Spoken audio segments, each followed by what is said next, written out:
امریکی صدر نے مختلف ممالک پر ٹیرف سے متعلق ایگزیکٹو آرڈر پر دستخط کر دیے۔ امریکہ نے پاکستان برآمدات پر 19% ٹیرف عائد کر دیا، جبکہ بھارت پر 25% ٹیرف عائد کیا گیا۔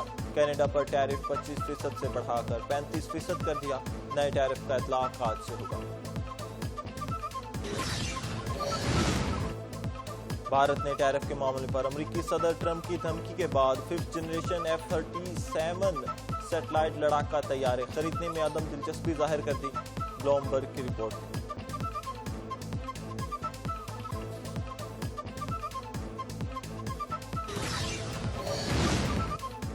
قومی ٹیم نے ویسٹ انڈیز کو پہلے T20 میں 14 رن سے شکست دے کر سیریز کا فاتحانہ آغاز کر دیا۔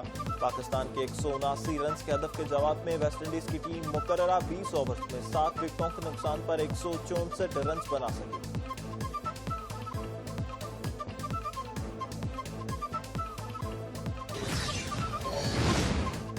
صادق آباد کے علاقے ماہی چوک کے قریب پولیس اور چوکی پر کچے کے ڈاکوں نے حملہ کر دیا۔ حملے میں 5 ایلیٹ جوان شہید ہو گئے، جبکہ 2 زخمی بھی ہوئے۔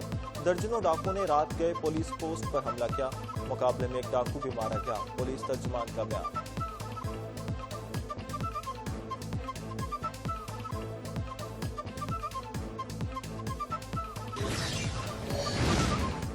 اسلام آباد، پنجاب، خیبر پختونخوا، بلوچستان اور کشمیر میں بارشوں کی پیشگوئی۔ کشمیر، مریخ اور کلیات میں لینڈ سلائیڈنگ کا امکان، محکمہ موسمیات نے خبردار کر دیا۔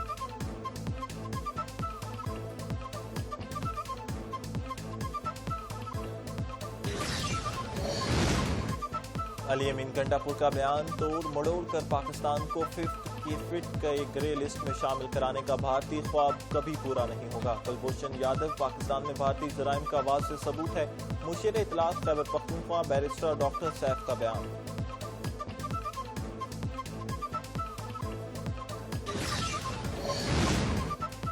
سندھ اور بلوچستان میں گرمی کی چھٹیوں کے بعد اسکول کھل گئے، تدریسی عمل کا آغاز ہو گیا ہے، تاہم اسکول کھلنے کے پہلے روز طلباء کی حاضری معمول سے انتہائی کم رہی۔